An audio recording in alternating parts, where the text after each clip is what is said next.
Blasphemy. Footnote 1073. The author says, from this we firmly know that Sayyid Sabiq's wrong ruling in Fiqh Sunnah concerning that verse, as if we did this one already, this verse, the verse about the compelled one, the one who is compelled to commit blasphemy, how he used this verse to exonerate the one who willingly did what is blasphemy without being compelled. So he used the verse completely out of its context. So, from what we have said, we know firmly that his wrong ruling in his book Fiqh Sunnah concerning this ayah about the compelled person is misguidance and falsehood. Footnote. According to this invalid claim, it is permissible for a person to say any blasphemy and then defend himself by saying, I did not enjoy it in my heart. I merely said it with my tongue. Yes, then he will be similar to the comedians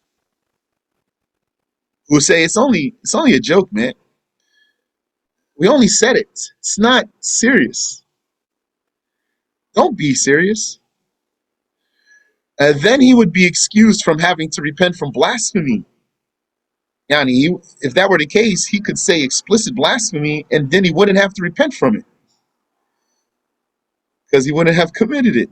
And then he would be excused from deserving the execution for the blasphemy too.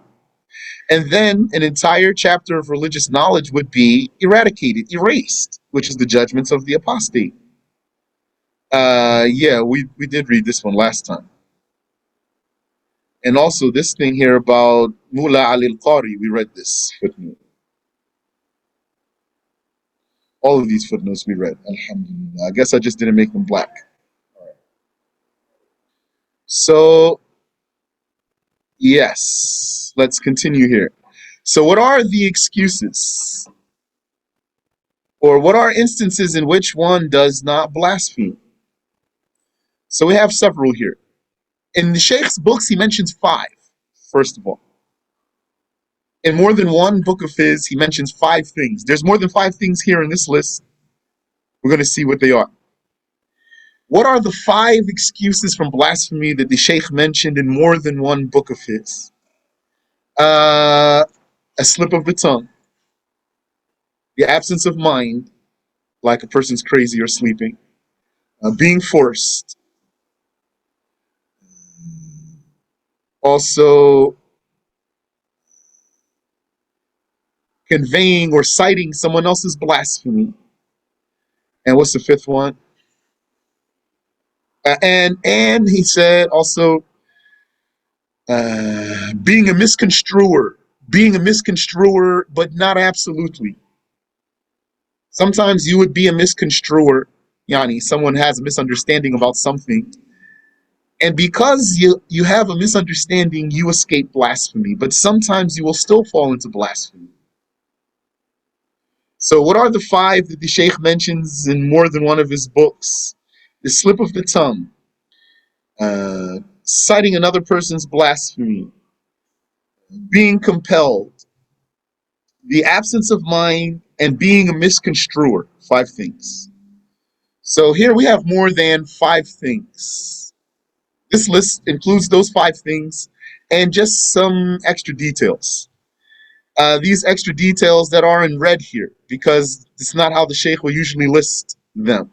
Not that he didn't say these things that are here. He did say these things that are here, but when he would usually, from what I have seen in his books, when he usually talks about what are the excuses of blasphemy, he lists 5 things in that subsection there, in that topic there.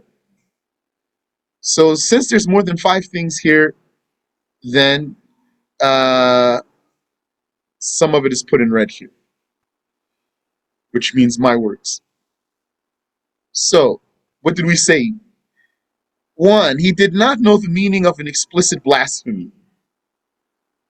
This is not one of the things Sheikh usually mentions in that list, but he did mention this. And the example he taught us is when someone says, La mawjuda illallah, nothing exists but God. That's blasphemy, explicit blasphemy. It really means that God and the world are one and the same. Or it's a denial of the existence of the world. So it is blasphemy, but he doesn't know what it means. He thinks it means God has power over everything. So when he says that blasphemous statement without knowing what it means, he really, really doesn't know what it means. Not that he intended another meaning, not that he invented a meaning for it, not that he coined blasphemy for some meaning that he wants. So he doesn't blaspheme here. Number two, he did not intend the blasphemous meaning of what appears to be blasphemy. That's not really an excuse. It's not really an excuse. Those five things, the Sheikh lists them under excuses, mustafna, excuses from blasphemy. Here, this list here, it has those excuses, but it doesn't have a title called excuses, because not all really an excuse. This number two is just not blasphemy. Saying a statement that has more than one meaning, one of its meanings is blasphemy, one of its meanings is not blasphemy, and you said it without meaning the blasphemous meaning, then you didn't commit blasphemy. It's not an excuse from blasphemy, it's just not blasphemy. But since it's so close to the topic, I put it here. And that's why I'm not using here a title called Excuses from Blasphemy. But if somebody were to call this list excuses from blasphemy, then it's like a broad statement. Most of it is. Number one is. Number three, one's tongue slipped. Well, the Sheikh mentions that one. Doesn't have to be in red.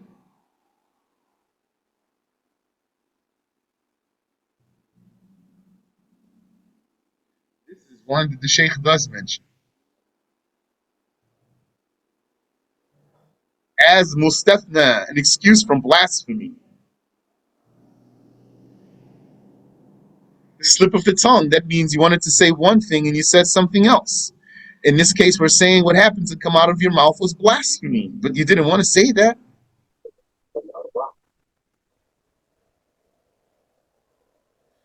You know the example of from the hadith. You know the example from the hadith. If you were teaching someone about this and you wanted to give a religious reference for it, then give them the hadith of the man that the Prophet mentioned, the story of a man who was in the desert with his animal, and then his animal got away from him. So he sat under a tree waiting to die.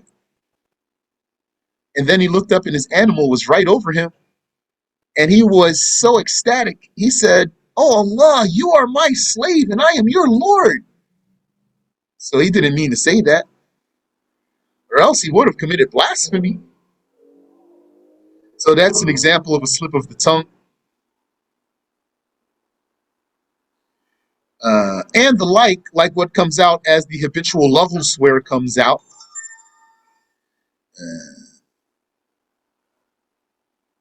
In Sarihul Bayan, the Sheikh logged that some scholars count here being hysterical. So we went over this several times here.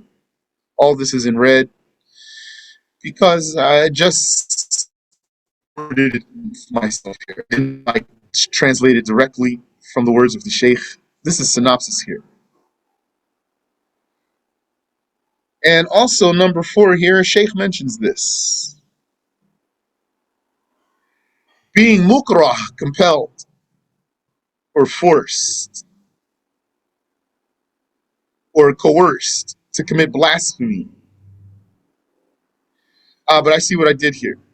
The Sheikh mentions this here, but what is directly translated is in black here. And then at some point or another, as I was going through this, then I squeezed something in here like this, so I put it in red.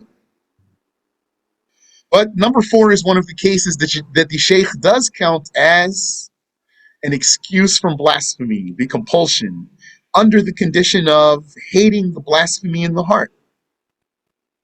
So we went through details here. We saw the proof for the case, the source, the asl, the source, that means the fundamental religious proof.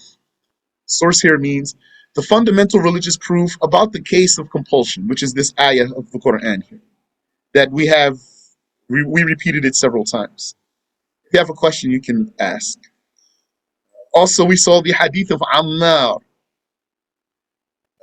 when the kuffar were dunking his head underwater, unless he says blasphemy, and he said it,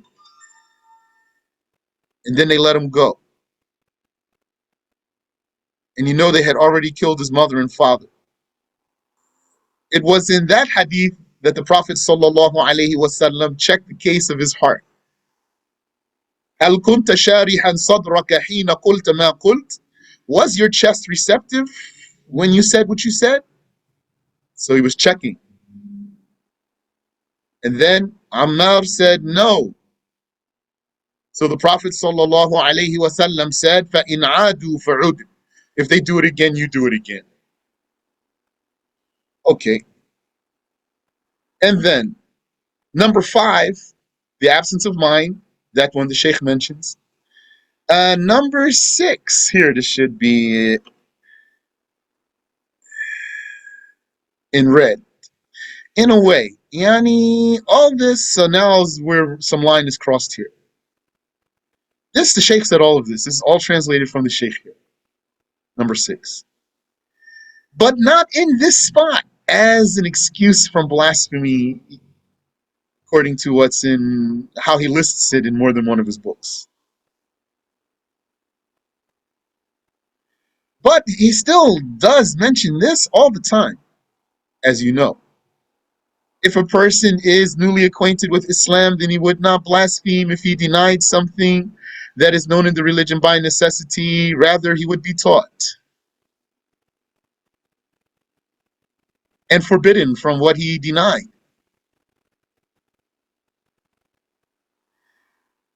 And the Shaykh defined this one who is newly acquainted with Islam. And the Shaykh told us, rahimahullah, that there's a type of person called like a new Muslim. كَقَرِيبِ عَهْدٍ بِالْإِسْلَامِ. Like a new Muslim means ignorant like a new Muslim. Means he doesn't know many things yet. So that's a standard or a bar of ignorance concerning if we're going to deem a person as a kafir for denying something or not. And we read this one already. And then we have here number 7. So how to deal with this one as far as the list is concerned.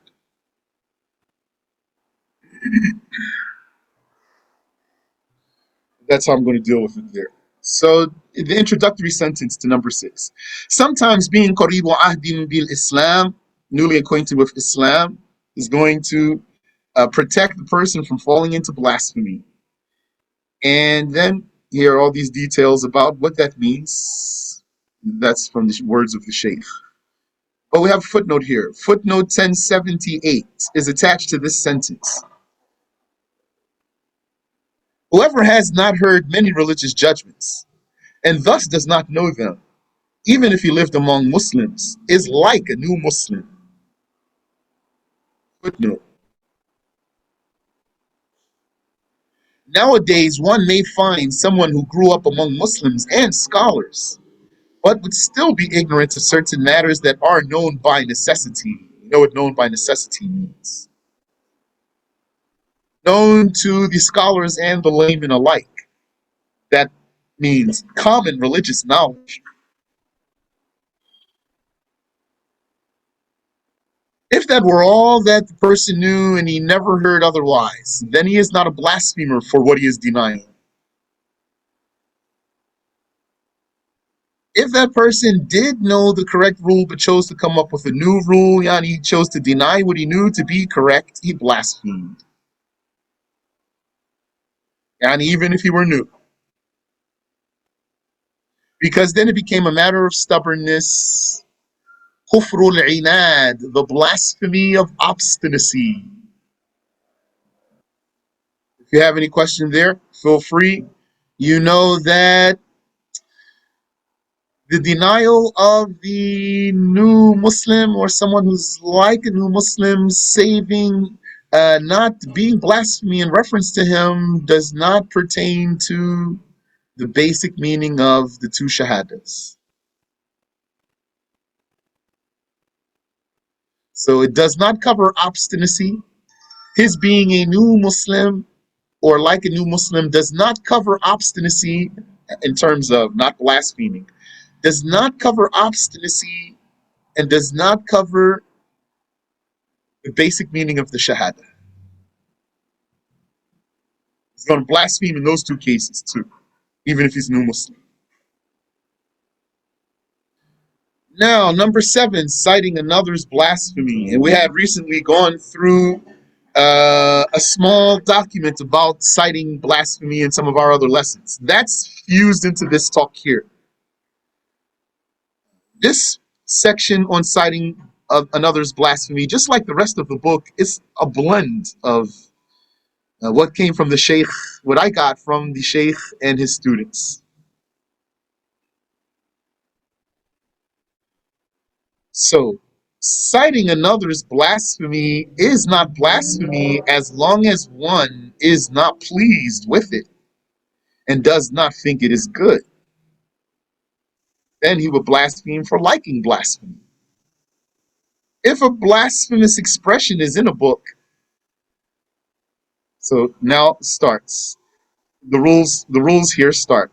If a blasphemous expression is in a book and then someone opened it to merely look at it to see the expression without reading aloud, he does not need a citation before opening the book and looking at a statement of blasphemy.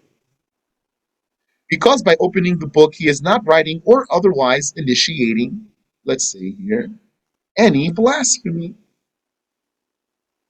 He is merely looking at what was written by someone else. And this is just a witness to blasphemy only. He doesn't need a citation. The one who needs to produce a citation, when one needs to produce a citation, it is not necessary that it would be uttered with his tongue. It is valid to be written. You can write a citation and then say the blasphemy, and you can say the citation and then write the blasphemy. It will be valid. As long as it had a proper intention when written. The Sheikh said in the Sirat, our reference for excluding the case of conveying another's blasphemy, our evidence, is the saying of Allah the Exalted. وقالت اليهود عزير ابن الله وقالت النصارى المسيح ابن الله. It means the Jews said Ezra is the son of Allah, and the Christians said the Messiah is the son of Allah. So where's the proof there? The proof is that these statements are blasphemy and the Quran is citing it, meaning attributing the statements to their sayers.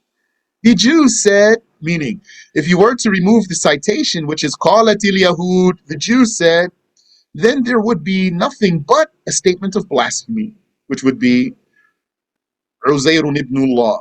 Ezra is the son of God. So to make it not a mere statement of blasphemy, there needs to be a citation. By putting the citation, then it becomes not a mere statement of blasphemy. وَقَالَتِ النَّصَارَى الْمَسِيحُ ابْنُ اللَّهِ. And the Christians said, the Messiah is the son of God. So, same thing. Remove the citation and you will leave nothing but a mere statement of blasphemy. But add the citation and you will have not a mere statement of blasphemy. Let's see some footnotes here. Okay.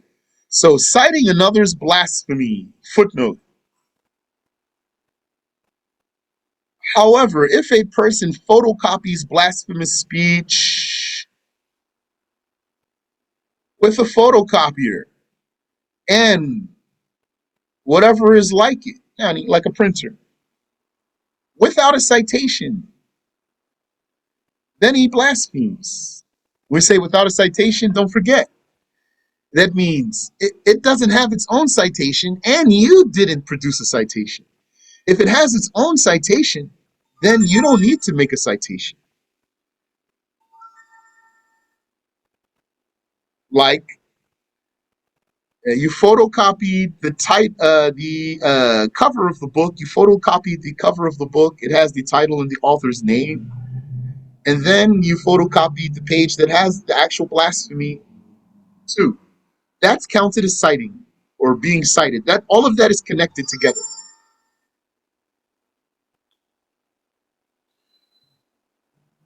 Or it merely has the name of the author on the page, like at the top of the page or the bottom of the page. That's a citation. Likewise is the judgment of a photographic device from which the image of blasphemous writing is generated when initiating the device. And the same thing. It's all the same thing here. Equally, if one copies blasphemous speech from a book with his own handwriting without a citation, he blasphemes. Yes, he must either write he said, someone said, etc. Cite, make a citation, and then write the blasphemy. Or he verbally says, it was said, so and so said, someone said, and then he writes the blasphemy. And without a citation, producing this blasphemy will be committing blasphemy, even if imitating another's handwriting. And also, speaking blasphemous talk without a citation is committing blasphemy, even if one impersonates another. Like maybe he can do many impersonations. He's a comedian. He can impersonate so many people and have everyone laughing. This is not a citation. But what's this footnote here? Let me back up. Catch these footnotes. So sometimes being qaribu ahdin bil Islam, newly acquainted with Islam, will excuse a person from blasphemy. Sometimes. Here's a footnote for sometimes. Sometimes being newly acquainted with Islam will be an excuse for you to not blaspheme. Sometimes, not including denial of such basics as the power of Allah, denying God's power over everything, denying His will, His oneness, His life, His being different from the creations. Meaning, if someone believes that God is like something, then he will blaspheme. He's not going to have any excuse here. Denying that he hears, sees, knows, speaks, and that he is independent of everything, and that his existence is without beginning, meaning that his existence was not preceded by non-existence, which is the case of everything other than him. So we don't need all those words there. Not for this footnote. And his everlastingness, meaning that non-existence is impossible for him. I'll remove this too. One is not excused even if he is a new Muslim who never heard anything about the religious matters except that he knows that Allah is his Lord and no one is God but him. Yeah, and he heard that. If he believes like what's here, he does not know what it means to say Allah is his Lord. He heard that no one is God but Allah and that Muhammad is the messenger of Allah. And he knows the truthfulness of the prophets and their trustworthiness. And he knows the invalidity of a religion other than Islam. He's still not going to be excused if his belief in the attributes of Allah is not straight. Or if his belief in prophethood is not straight, he's not going to be a Muslim even if he's new. Or if his belief about the exclusiveness of the correct religion is not straight, he won't be a Muslim even if he's new. Do you know what's an interesting contradiction some people say? Some people would say, Don't say your religion is the only right religion. You can be anything you want to be. You can believe anything you want to believe. They don't realize the contradiction there. Because when they say you can believe anything you want to believe, means it's okay if you believe your religion is the only correct religion. So do they believe you can believe anything you want to believe or not? Do they believe that's really is right or not? No, they don't really. So they agreed with us. You can't believe anything you want to believe, but they didn't agree with us about what that is. So here, sometimes being qaribu ahdim bil Islam will excuse a person from blasphemy. Here's another footnote. In Asharh al-Qawim, edition 6, page 328. So I don't know what edition is are they up to by now. As the editions change, probably page numbers are going to change. So if you're looking in other than edition 6 to find this citation here, then you're going to have to probably scan ahead or behind to find the spot. And I really wanted to do very exact citation for everything here from the Sheikh's books, but it's not as exact in every spot as I really want it to be. Like I want to do like this every spot, but it's most spots not like this. What did the Sheikh say there? He is this one who is newly acquainted with Islam. He is not the one to whom a religious case was unknown, while similar cases are known to him. Ah, who is he? He is the one who does not know many things because he's new. He's expected not to know many things. Okay, that's clear. Sheikh is clarifying fine, what do they call it? Caveat for you. He's not the one who, yeah, he did not know a case, but similar cases are known to him.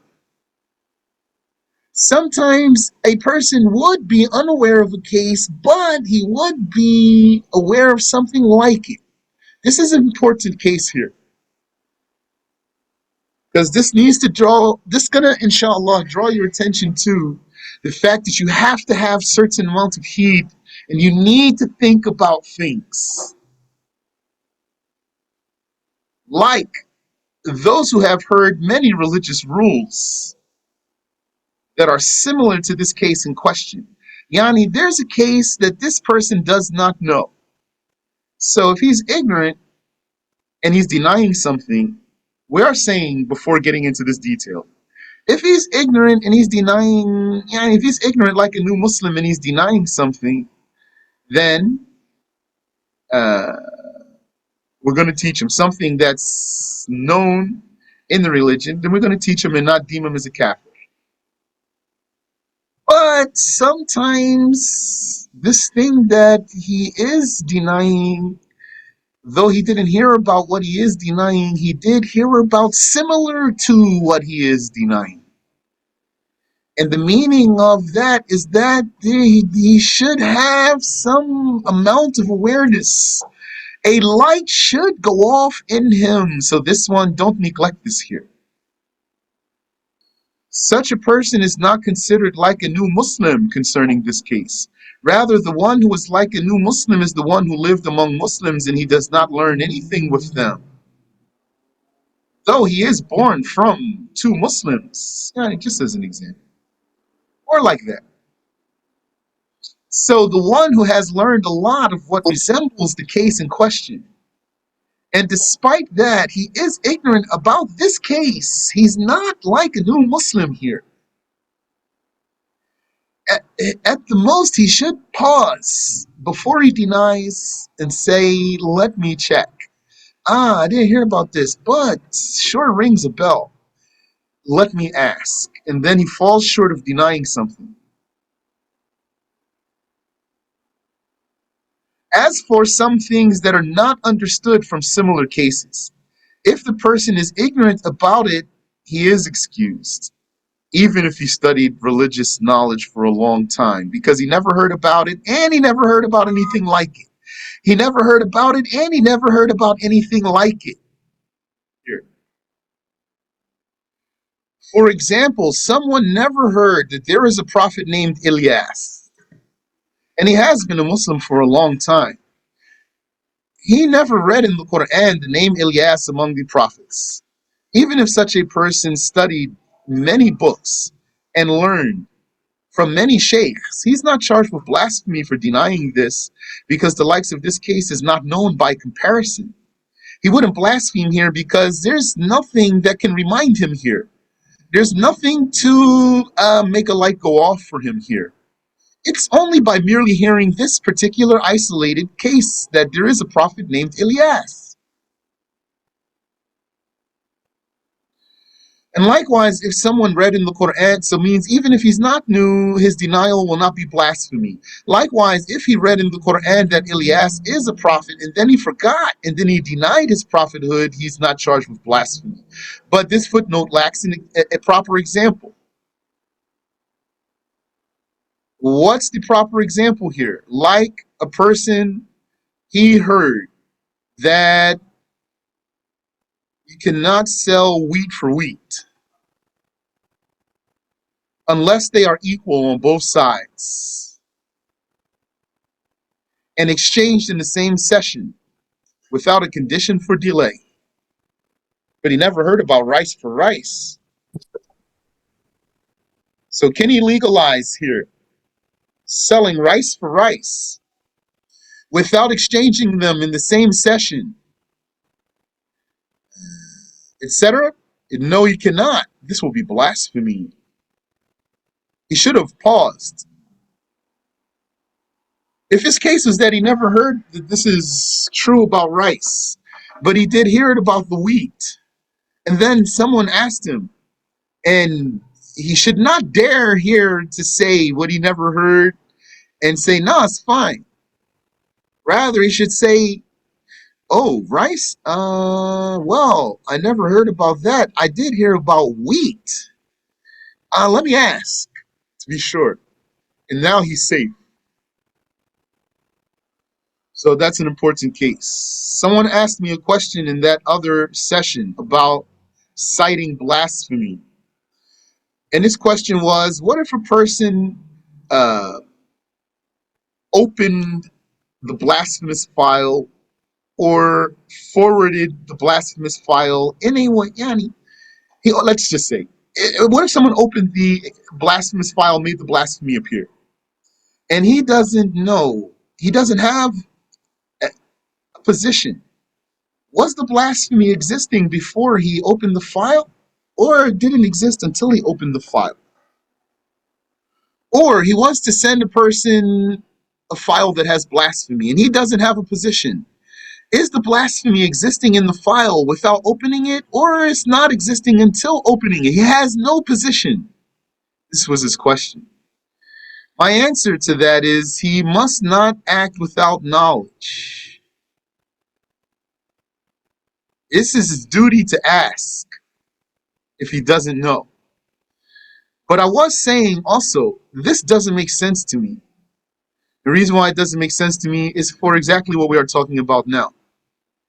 How does nothing cross his mind while blasphemy crosses his mind? How is it that blasphemy crosses his mind and he does not think twice about opening it or sharing it or something like that? Isn't it that a light will go off for him? He's going to say, wait, there's blasphemy involved here. Can I just send it or what? Can I merely open it or what? So then if he doesn't know, then he asks. But how he just will just say there's blasphemy involved here. Okay. And then there's nothing in his mind beyond that. Doesn't make sense to me.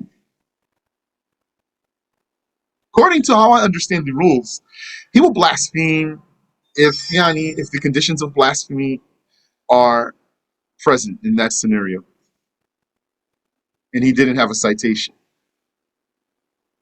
Okay. Any question? The author says, furthermore, The citation that protects the narrator from blasphemy would either be at the beginning of the statement before that.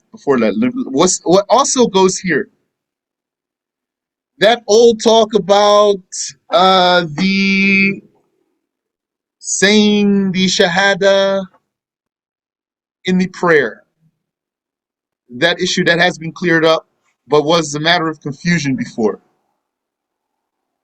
I'll remind you.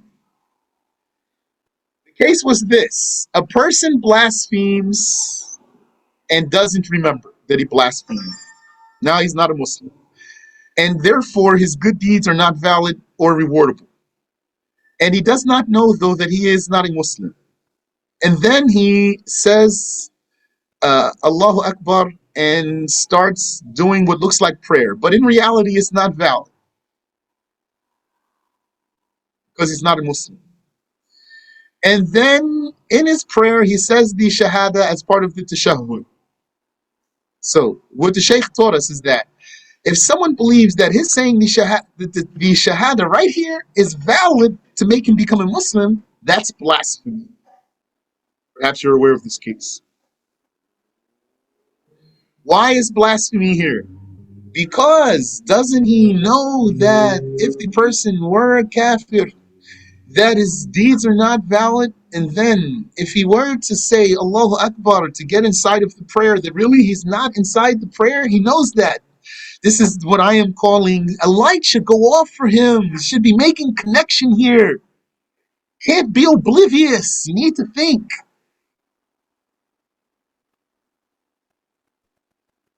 Doesn't he realize this one's not a Muslim, and then therefore his prayer is not valid, and then therefore the tashahhud in his prayer is not valid, and therefore the shahada in his tashahhud is not valid.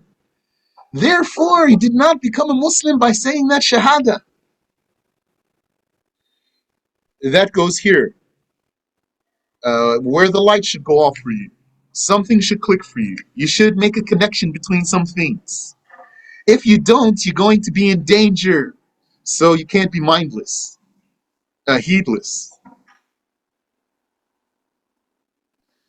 Okay, the author says here, furthermore, the citation that protects the narrator from blasphemy would either be at the beginning of the statement that he cites or after his mentioning that blasphemous word while intending beforehand to say the citation. So, if he said, Jesus is God's son, is what Christians say, that's a valid citation, even though he put it at the end. Or if he said, Jesus is God's son, the Christians said that. Or anything like that. If someone said, such and such you say, so that's a valid citation. Such and such according to you, that's a valid citation.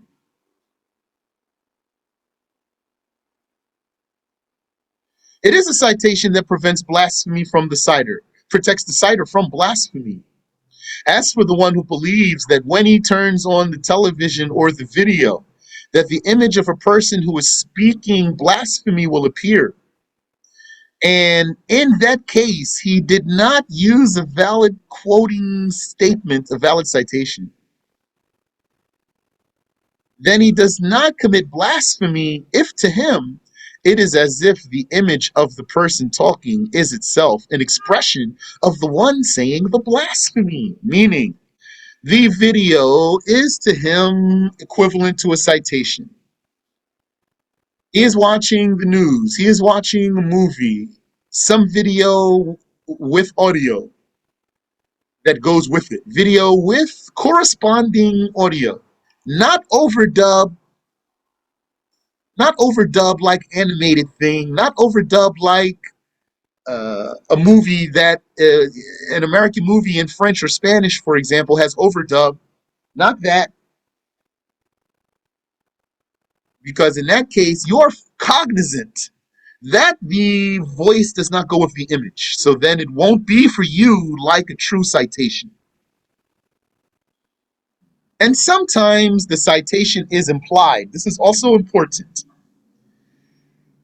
so that you don't deem a person as a blasphemer when his citation is implied. Here's a standard example. Like if it were asked, what do the Christians say? And then someone merely answered, Jesus is God's son. So that sentence, which is an answer to a question, the one who said that is not committing blasphemy. The responder does not blaspheme for not citing here because it's an answer to a question and therefore has an implied citation, which is they say. So the question is, what do the Christians say? The answer, the full answer is they say Jesus is God's son. But someone might just answer by saying Jesus is God's son, and the citation is implied. This is valid, and the one who answered in this way does not blaspheme. Now, that's an example for you, that's a model for you. If you understand language, then you might find yourself able to know that a person did not blaspheme in some instance that you witnessed because you can realize that there is an implied citation.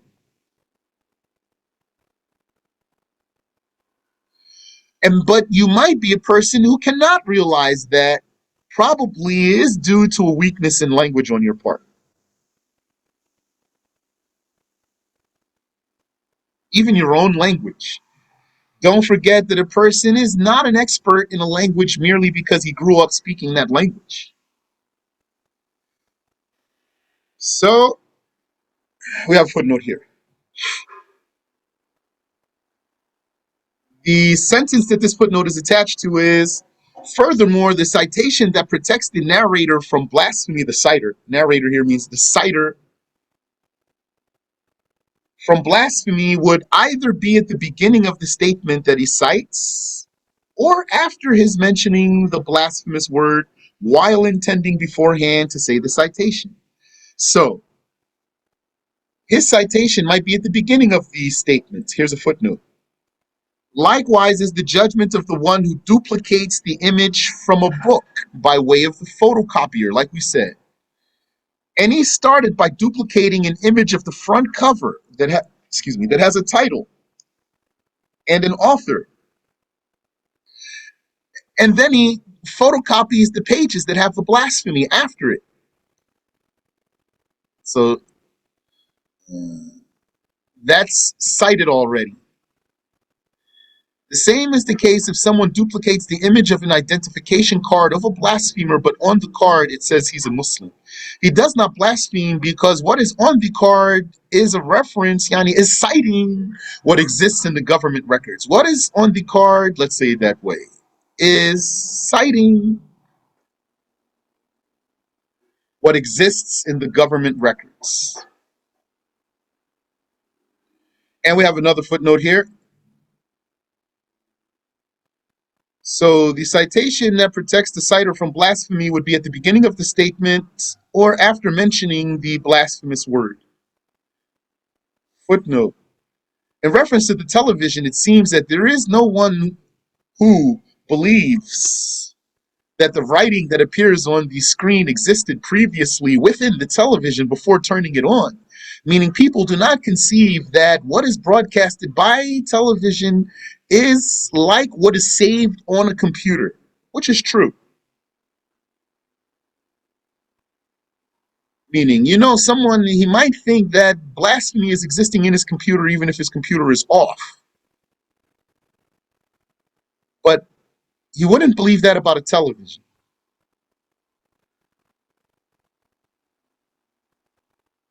In reality, it would be like the television, though. It's not going to be in his computer while his computer's off, like it's not in the television. According to this, whoever believes that when he turns it on, a blasphemous expression will appear when written on his screen, but without any citation, such as the name of the broadcasting station appearing on the corner of the screen, then to escape blasphemy, the person must say a valid citation when he turns it on. Now, this long footnote here is... No, I'm not going to read it now.